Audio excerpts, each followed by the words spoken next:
오늘은 여호수아 13장 1절에서 14장 15절까지 보는 날이고요. 11장 어저께 저희가 주일날은 11장까지 봤거든요. 그래서 어제 그 얘기 드렸는데 여호수아서는 사실은 1장부터 11장까지는 모든 얘기는 종결됩니다. 모든 정확히 말하면 여호수아의 전쟁이 끝났다는 얘기예요. 그 얘기 좀 이따가 다시 한번 하고 넘어갔으면 좋겠네요. 14장 6절에서 15절까지 같이 한 목소리로 읽도록 하겠습니다. 그때에 유다 자손이 길갈에 있는 여호수아에게 나아오고 그닛 사람 여분의 아들 갈렙이 여호수아에게 말하되 여호와께서 가데스 바네아에서 나와 당신에게 모세에게 이르신 일을 당신이 아시는 바라. 내 나이 40세에 여호와의 종 모세가 가데스 바네아에서 나를 보내어 이 땅을 정탐하게 하였으므로 내가 성실한 마음으로 그에게 보고하였고 나와 함께 올라갔던 내 형 백성이 간담을 높게 하였으나 나는 내 하나님 여호와께 충성하였으므로 그날에 모세가 맹세하여 이르되 내가 내 하나님 여호와께 충성하였은즉 내 발로 밟는 땅은 영원히 너와 내 자손이 기업이 되리라 하였나이다. 이제 보소서 여호와께서 이 말씀을 모세에게 이르신 때로부터 이스라엘이 광야에서 방황한 이 45년 동안을 여호와께서 말씀하신 대로 나를 생존하게 하셨나이다. 오늘 내가 85세로되 모세가 나를 보내던 날과 같이 오늘도 내가 여전히 강건하니 내 힘이 그때나 지금이나 같아서 싸움이나 출입에 감당할 수 있으니 그날에 여호와께서 말씀하신 이 산지를 지금 내게 주소서. 당신도 그날에 들으셨거니와 그곳에는 아낙 사람이 있고 그 성읍들은 크고 견고할지라도 여호와께서 나와 함께 하시면 내가 여호와께서 말씀하신 대로 그들을 쫓아내리이다 하니 여호수아가 여분네 아들 갈렙을 위하여 축복하고 헤브론을 그에게 주어 기업을 삼게 하며 헤브론이 그니스 사람 여분네의 아들 갈렙의 기업이 되어 오늘까지 이르렀으니 이는 그가 이스라엘의 하나님 여호와를 온전히 쫓았습니다. 헤브론의 옛 이름은 기랏 아르바라. 아르바는 아랏 사람 가운데서 가장 큰 사람이었더라. 그리고 그 땅에 전쟁이 그쳤더라. 아멘. 14장 15절에 보면 그리고 그 땅에 전쟁이 그쳤더라 라는 단어가 나오고요. 11장 한번 잠깐 가볼까요?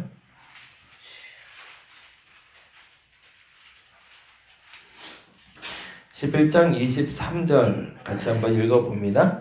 이와 같이 여호수아가 여호와께서 모세에게 말씀하신 대로 그 온 땅을 점령하여 이스라엘 지파의 구분에 따라 기업으로 주매 그 땅에 전쟁이 그쳤더라 라는 말이 나오잖아요. 이 부분을 잘 이제 이해를 하고 가야 되는데 왜 11장 11절에 벌써 이미 전쟁이 그쳤다라고 얘기하고 또 다시 14장 15절에 전쟁이 그쳤다라고 얘기할까? 그걸로 한번 좀 정리하고 갈게요.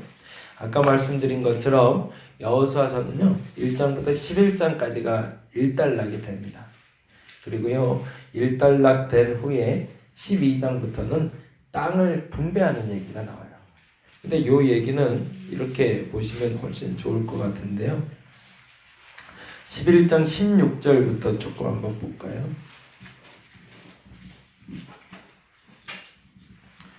아, 11장 16절부터 같이 한번 보겠습니다.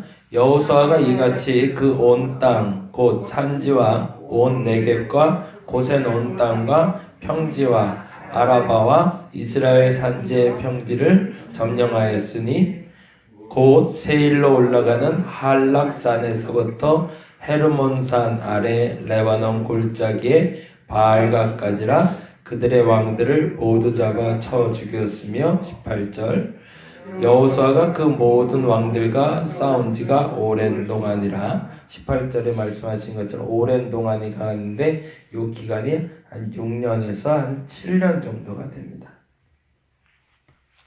예. 그리고 나서 여호수아의 전쟁이 그쳤다는 얘기예요. 여호수아가 요단을 건너가서 헐몬산, 여기서 헤르몬산이라고 나오는데 헐몬산이라는 단어거든요. 이거는 지금 말로 얘기하면 요단의 이스라엘의 꼭대기를 얘기해요. 거기까지 이미 여호수아가 다 여기는 내 땅이라고 다 점령해 놓은 상태라는 거죠. 근데 정확하게 말하면 그 땅까지 올라갔다 내려온 거지 그 땅까지 모두 다 내가 완벽하게 정리한 건 아니라는 거예요. 근데 그 다음에 나오는 게 바로 23절인데 23절 말씀 다시 한번 읽습니다. 이와 같이 여호수아가 여호와께서 모세에게 말씀하신 대로 그 온 땅을 점령하여 그 얘기는 구획 정리는 끝났으며 라는 뜻이에요. 구획 정리는 끝났으며 그 다음에 이스라엘 지파의 구분에 따라 기업으로 주매 그 땅의 전쟁이 그쳤더라. 예전에 한번 모세 얘기하면서 그 얘기 드렸는데 지파를 나누는 방법이 있었어요. 너희가 만일 이스라엘 땅에 들어가면 지파별로 나눠주되 첫째 원칙은 그 땅을 분배할 때 사람이 많은 중심으로. 그러니까 그 땅에 싸움을 잘하고 싸움을 못하고의 문제가 아니라 사람이 많은 사람에겐 큰 땅을 주고 사람이 적은 지파에겐 작은 땅을 줘라. 그래서 공동하게 나눠지고 그 땅 안에서 너희들이 균등하게 분배해서 가져라 라는 얘기가 나온 게 있어요. 여호수아는 그 말 그대로 자신의 전쟁이 마쳐진 후에 그 땅을 그렇게 분배해 준 겁니다. 그리고 그 다음에 할 일이 뭐였냐면 그 지파별로 알아서 그 땅을 점령해 가는 거예요. 그래서 여호수아의 전쟁은 말 그대로 11장 23절에 끝난 거고요. 각 이제 지파별 전쟁이 시작되는 겁니다. 그래서 그 지파별들로 어떻게 전쟁을 마무리했는지에 대한 이야기가 12장부터 나오는 거예요. 그러니까 요 얘기는 이걸 이렇게 설명하면 맞을까요? 동일한 시간대에서 움직이는 기록이다라고 보시면 될 것 같아요. 그러니까 내일 있을 일을 얘기하는 게 아니라 12장부터 있었던 일은 11장을 썼던 그때 이미 끝난 일에 대한 다시 한번 재정리해주는 작업. 그렇게 이해하시고 보시면 훨씬 더 좋을 것 같습니다. 그러면 14장 볼까요? 14장 펴놓으시고 요거 하나만 더 보고 가죠. 11장 21절 보고 넘어가면 훨씬 낫겠네요. 11장 21절 같이 한번 읽어보겠습니다. 11장 21절 그때 여호수아가 가서 산지와 헤브론과 드빌과 아납과 유다 온 산지와 이스라엘 온 산지에서 아낙 사람들을 멸절하고 그가 또 그 성읍들을 진멸하여 바쳤으므로 라고 되어 있잖아요. 거기에 아낙 자손은 동그라미 하고 가자고요. 여기서 여호수아가 아낙 자손을 쳤다고 되어 있는데 사실은 그건 여호수아가 총사령관이기 때문에 여호수아의 이름이 지칭된 거고 실질적으로 이 아낙 자손을 헤브론에서 멸절한 사람이 누군가 라는 이야기를 이제 14장 6절에서 하는 겁니다. 근데 조금 더 쉽게 이렇게 얘기 나오고 있어요. 21절에 동그라미를 3개를 했으면 좋겠는데 첫째는 그때 여호수아가의 동그라미 놓으시고요. 산지와 헤브론에서 헤브론 하고요. 그리고 드빌과 아낙과 유다 온 산지에서 유다 온 산지에 동그라미 있어요. 여호수아가 헤브론을 유다 온 사람들과 함께 아낙 사람을 멸절했다는 얘기예요. 그러니까 여호수아가 총사령관, 거기에 부사령관으로 유다 자손이 갔다는 얘기죠. 그리고 그 장소가 헤브론의 누구들? 아낙 자손들. 그러면 그 전쟁이 뭐냐? 그 이야기를 하는 게 바로 14장 6절이라는 겁니다. 같이 한번 보겠습니다. 14장 6절 이제 갈게요. 14장 6절 같이 읽어봅니다. 시작. 그때에 거기다 동그라미 좀 해보세요. 그때에 아까 말씀드린 대로 이제 12장부터 지파별로 이제 부르는 거예요. 그래서 이번에는 르우벤 지파 와라. 그러면 누가 와야 될까요? 르우벤 지파의 총사령관이 와야겠죠. 그죠? 이제 여호수아가 부르는 내 전쟁은 끝났으니 너희들 중에 대표된 사람이 나와라. 그리고 유다 여기가 너희들 땅이니 여기 어떻게 점령할래? 라고 이제 묻는 거예요. 나는 전쟁 끝났으니 이제 너희들이 전쟁해야 돼. 어떻게 전쟁할 거야? 그러고서 이제 르우벤 나와라. 그래서 르우벤의 총사령관. 근데 그때에 라는 말은 이제 다른 지파 불렀고 이번에 누구 차례? 유다 자손의 차례. 유다 자손 누구야? 대표자 나와 라고 얘기했다는 겁니다. 그때 한번 보겠습니다. 6절 말씀 시작. 그때에 유다 자손이 길갈에 있는 여호수아에게 나오고 누가 나왔대요? 그니스 사람 여분네 아들 갈렙.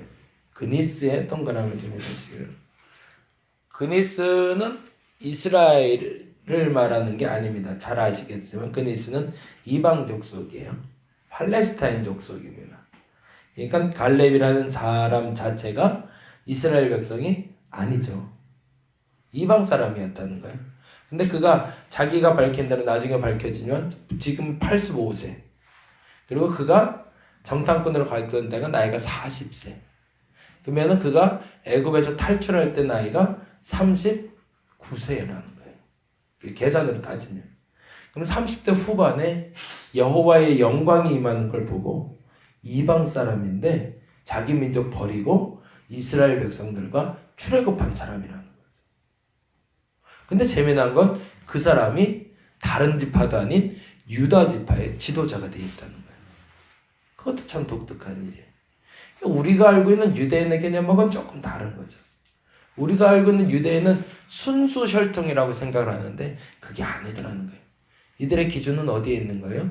하나님을 얼마나 온전히 쫓고 있는가에 있는 거죠. 그게 갈렙을 통해서 나오는 얘기입니다. 근데 이제 조금 더 살펴보죠. 그 다음에 같이 한번 다시 6절 죄송합니다. 다시 한번 읽겠습니다. 그때 유다 자손이 길갈에 있는 여호수아에게 나오고 그니스 사람 여분네의 아들 갈렙이 여호수아에게 말하되 여호와께서 가데스 바네아에서 나와 당신에 대하여 하나님의 사람 모세에게 이르신 일을 당신이 아시는 바라. 가데스 바네아 하면 이제 생각나야 된다고 말씀드렸어요. 그렇죠? 기억나시죠? 가데스 바네아가 여호수아서 그리고 사사기 그리고 출애굽기 민수기에 나오면 정탐꾼 보낸 자리라고 기억하시면 돼요. 그러니까 가데스 바네아에서 있었던 일, 가데스 바네아에서 했던 말, 정탐꾼 이야기 이렇게 생각하시면 됩니다. 그러니 갈렙이 다른 말을 하지 않고 여호수아에게 가데스 바네아에서 있던 일 당신 기억하지? 라고 말한 건 언제 있었던 일일까요? 지금으로부터 45년 전. 여러분 45년 전 일이 생각나시나요? 45년 전에 뭐 하셨나요? 확 내려가 보시면 저는 가까스로 태어났습니다. 이 땅에. 근데 그때 일이 생생한 거예요. 갈렙은. 그만큼 그의 인생의 일생일대의 기억이었던 거죠. 그리고 나서 이렇게 얘기합니다. 7절 말씀. 내 나이 40세에 여호와의 종 모세가 가데스 바네아에서 나를 보내어 이 땅을 정탐하게 하였으므로 내가 성실한 마음으로 그에게 보고하고 이 땅에 동그라미 좀 해주시고요. 그리고 가데스 바네아에도 동그라미 해놓고요. 그럼 이제 앞으로 계속 볼 거예요. 가데스 바네아 정탐꾼. 근데 이 정탐꾼을 보냈던 나이가 40세였고요. 재미있는 건 이 땅인데 이 땅이 어딜까요? 이 땅은 가나안을 총 직칭하는 얘기가 아닙니다. 헤브론을 얘기하고 있어요. 헤브론이자 보다 정확히 얘기하자면 아까 11장에 읽었던 아낙 자손이 사는 땅입니다. 그러면 재미난 공통점이 하나가 나오는데 뭐냐면 가나안에 못 들어간 결정적인 계기는 갈렙의 말 때문이었던 거죠. 무슨 말이냐면 12정탐꾼을 보내서요. 12명이 뭐 하냐면 각 지역을 다 보게 한 거거든요. 산지에 그리고 평지에 강에 사는 민족들을 보고 와라라고 한 거예요. 근데 그 중에 갈렙에게 모세가 맡겼던 땅은 헤브론, 산지. 그러니까 남들은 좀 평지를 편하게 40일 동안 정탐하고 오는 동안 이 사람은 그 첩첩산중을 올라가서 가장 그때 당시에 거대했던 사람들. 지난번에 말씀드린 대로 철 침대가 4m인 사람들. 그런 사람들 중에 제일 큰 사람들을 보고 온 거예요. 그러면서 보고 온 대로 보고를 하는데 평지를 갔다 온 사람은 비옥한 토지에 곡식도 풍성하고 그 땅은 정말 하나님이 우리는 주시는 땅이다. 이렇게 보고하는 사람들이 있었을 거고 어떤 사람은 산지를 보고 왔지만 안악자손은 안 봤기 때문에 비록 산지지만 유목생활하기 아주 흡족한 땅이다라고 보고했을 거고 그런데 갈렙이 보고하는데 그 산지에 올라갔는데 하면서 솔직하게 다 얘기하는 솔직하게 그 산지가 험하기가 이를 데 없고 올라갔더니 안악자손이었는데 나보다 키는 2배나 어마어마하게 큰 애들이 있더라 라는 얘기를 하자 간담이 서늘해졌다는 거예요. 갈렙의 보고 때문에. 그러면 이건 누구 잘못이에요? 사실은 갈렙의 잘못이죠. 근데 그 다음 얘기를 안 들어준 거예요. 그 다음 얘기를. 그런데 그 땅은 하나님이 우리에게 주셨으므로 우리가 점령할 수 있다라고까지 말하는 걸 들어줘야 되는데 다시 한번 나중에 그 가데스 바네아 사건 읽어보시면 알지만 그 보고를 하는데 벌써 그들의 간담이 서늘해져서 그러면 나 안 가 라고 이제 막 정리가 되기 시작했던 거죠. 그런데 갈렙이 얼마나 원통했을까요? 그 말까지 마무리했어야 되는데. 그리고 나서 아주 멋진 표현이 나오는데요. 8절과 9절에 동일한 표현으로 나옵니다. 같이 한번 볼까요? 8절 말씀 읽겠습니다. 나와 함께 올라갔던 내 형제들은 백성의 간담을 높게 하였으나. 그렇죠. 네. 나와 함께 올라갔던 내 형제들이 말한 것 때문에 무슨 일이 벌어졌대요? 백성들의 간담을 높게 했대요. 왜? 그런 땅에 우리가 어떻게 가? 그런 큰 백성이 있는데 안 되겠다. 안악자손이 있어. 헤브론 거기는 갈 곳이 못 되네. 라고 하였으나 뭐라고 됐어요? 나는 내 하나님 여호와께 충성하여. 거기다 동그라미 좀 해놓으시고. 이 말이 참 멋있어요. 9절에 다시 한번 반복됩니다. 9절 같이 한번 읽어볼까요? 그날에 모세가 맹세하여 이르되 내가 내 하나님 여호와께 충성하였은지. 거기다 넣었던 거라고요. 나는 내 하나님 여호와께 충성하였다라고 그렇게 되는데 그 말을 원어적으로 하면 이 말이 전 너무 좋아요. 나는 나의 하나님으로 가득 채워졌다는 뜻이에요. 그날에 너희들은 안악자손 이야기를 듣고 간담이 서늘해지고 그 산지의 첩첩산중을 보고 간담이 서늘해졌지만 나는 그때 나의 하나님으로 가득 채웠다. 너희들은 세상을 바라보고 그 거인을 바라봤지만 나는 내 안에 하나님으로만 가득 채워져 있었다. 그 말을 반복하는 겁니다. 내가 그 하나님으로 가득 채워져 있는 것을 모세가 보았으므로 라는 뜻이에요. 그리고 나서 하는 얘기가 내 발로 밟는 땅을 영원히 너와 내 자손의 기업이 되리라 라고. 그러면 내 발로 밟는 땅이 어디였을까요? 바로 헤브론. 그렇죠. 아낙 자손의 땅. 근데 솔직히 다른 자손들이 여호수아와 전쟁을 치르며 나머지는 다 전쟁에 그쳤는데 여기는 아직도 거인이 살고 있고 아직도 산지가 험하니 사람들이 안 갔던 거죠. 그리고 어떻게 하다 보니 또 유다 지파에게 예속된 땅이 된 겁니다. 그리고 그때에 드디어 다시 그나스의 아들 갈렙이 나온 거죠. 그리고 이 땅은 45년 전에 내가 밟은 땅이니 내게 달라고 얘기를 하는 겁니다. 이 사람이 참 멋진 사람이죠. 왜냐면 왜 멋진 사람이냐면 여호수아와 동급이거든요.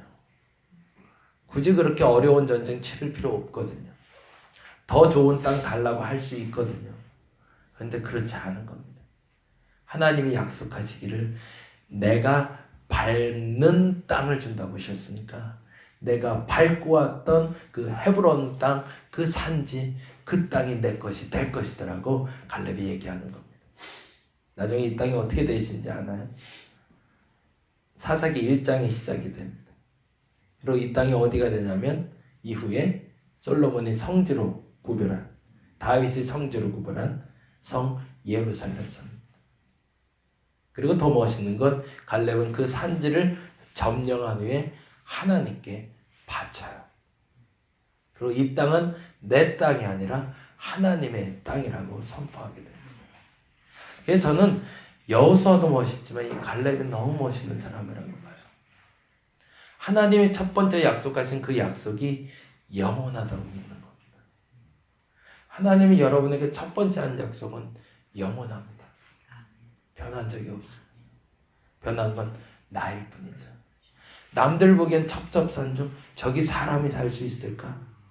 저기에 우리가 갈 수나 있을까? 근데 그 땅을 나의 땅이라 믿고 올라간 갈렙 때문에, 그리고 그것이 하나님이 주시는 것이기에 하나님 것이라고 주장하는 그 때문에 예루살렘, 지금의 그 예루살렘 성소가 시작될 수 있었다는 겁니다. 저와 여러분이 그 시작점을 이룰 수 있는 분들이 되시기를 간절히 바랍니다. 그 기준은 뭐라고요? 하나님이 하신 약속은 영원하다는 선포입니다. 그 선포를, 기도를 오늘 드릴 수 있기를 간절히 바랍니다. 기도하겠습니다. 하나님이 한 번 하신 말씀은 변하지 않습니다. 하나님이 한 번 하신 말씀이 영원하십니다. 그것을 오늘 믿게 하여 주옵시고, 과거로부터 지금까지 함께 하신 하나님의 명령대로, 그 뜻대로 갈렙처럼 살아가게 하여 주시옵소서. 사람들이 생각하기에 그 험한 일 못하러 하냐고, 그 불편한 일 못하러 하려고 하냐고, 더 좋은 거 많은데 굳이 그거 왜 하려고 드냐고 말하는 일을 내가 감당하게 하여 주옵소서. 그것이 내게 맡겨진 사명이니 그 일을 온전히 잘 감당하여 하나님의 성소를 만들어가게 하여 주시옵소서. 감사합니다. 고마우신 예수님 이름으로 기도드렸습니다. 다 같이 기도하고 돌아가도록 하겠습니다.